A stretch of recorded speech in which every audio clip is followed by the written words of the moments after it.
Hey, this is Lance, and I just want to share my experience taking my first ride share as a rider. I've been driving for Uber and Lyft. I started in August of 2016 part-time with Uber, mostly going to the university and driving party kids around. And been doing it a lot near full-time for several months now. I'm a veteran, if you will, of about 2,000 rides. Actually, as of this morning, it's 1,982 rides that I've given to others throughout the last 2.5 years. Now, that's small compared to some of these other guys in larger cities, but being in a tiny, tiny market like Northwest Arkansas and Central Arkansas, that's not too bad, especially given that the vast majority of those have come since last October.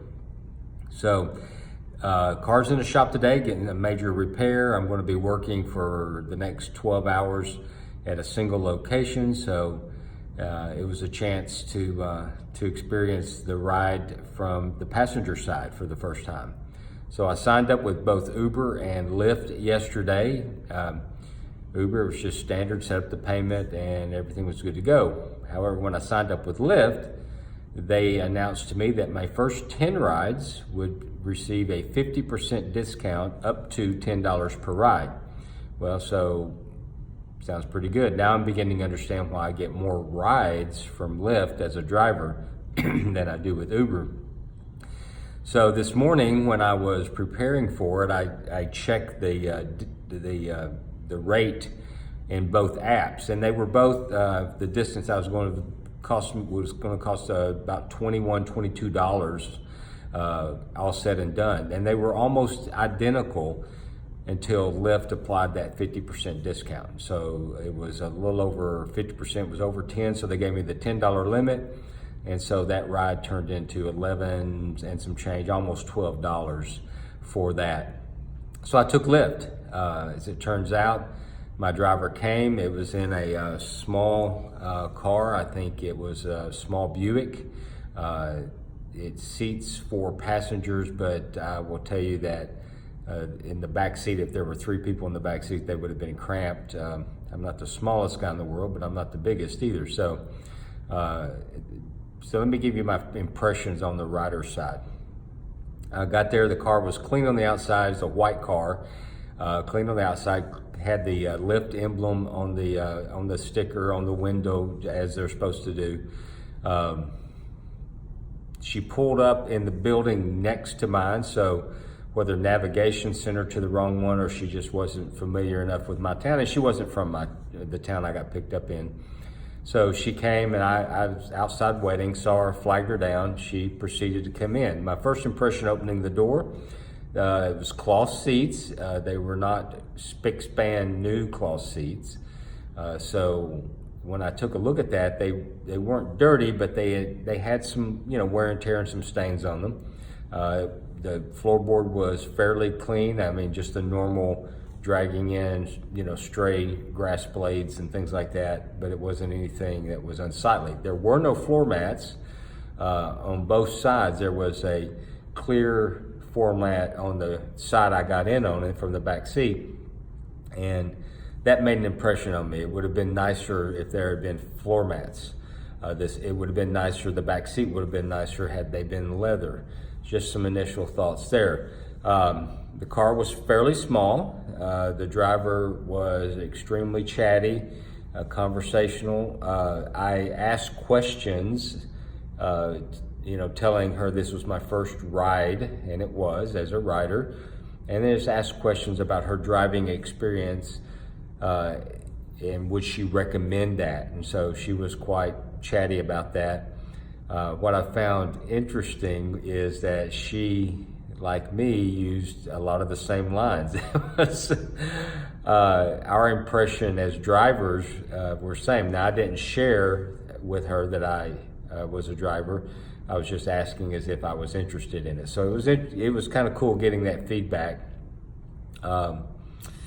It was probably about a 20-minute ride. She drove the speed limit. That was encouraging. And I began to recognize quickly that my driving the speed limit is a good thing.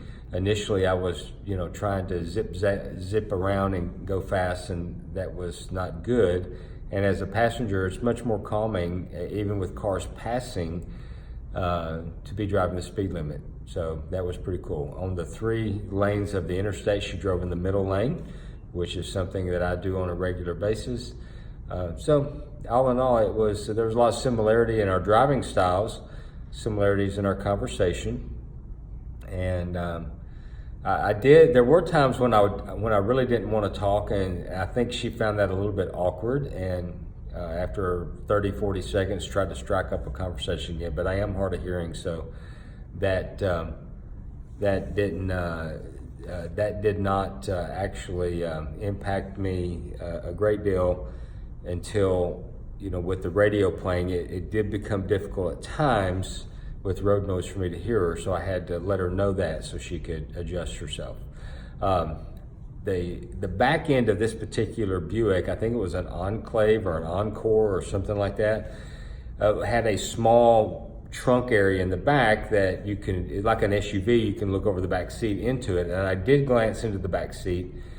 And on the one panel over there where there used to be a covering to, you could access fuse boxes or whatever was back there, that cover was gone. And so that was not a good impression. So for me and my vehicle, there are some things that need to be repaired that I just have been putting off, because it's a rideshare vehicle at this point and a lot of miles, and you don't want to spend a lot of money, but those things make an impression. So I will be paying more attention to the areas that need to be repaired. Today's repair is one that has been needed for a long time that affects the ride. It's replacing the struts, which were completely gone. So I'm taking care of that.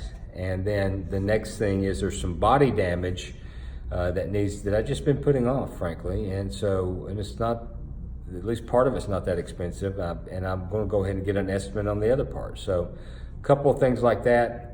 I do subscribe monthly to an unlimited interior-exterior car wash service, and I'm glad I do. I've gotten compliments on the cleanliness of the car, because I can go in 10 times a day to the same spot if I want to, but certainly after raining and things like that, I do run that through. So 2 to 3 times a week, I'm getting a full interior-exterior wash in about 10 minutes time, and that has paid off. I also, prior to even becoming a driver, I'd gotten WeatherTech floor mats in the car, and that has paid off as well. Sorry, the place where I'm at, they're playing with the lights. I apologize for that. And so those are some things that I'm doing right, but I do need to get the body damage done. Anyway, first impressions it was a nice experience. It got me to where I need to be. Now tonight, once I finish the project here, I'll be going back home, and hopefully my car will have already been picked up and brought back. If not, I'll deal with that in the morning. But I'll be taking another ride, and so I'll be interested to see what the experience is later tonight, because it may be 10:30, 11 o'clock before we wrap it up and get this project done. So it may be, I'm sure, a different driver, different vehicle, so it'll be another experience. All right, I've rambled enough.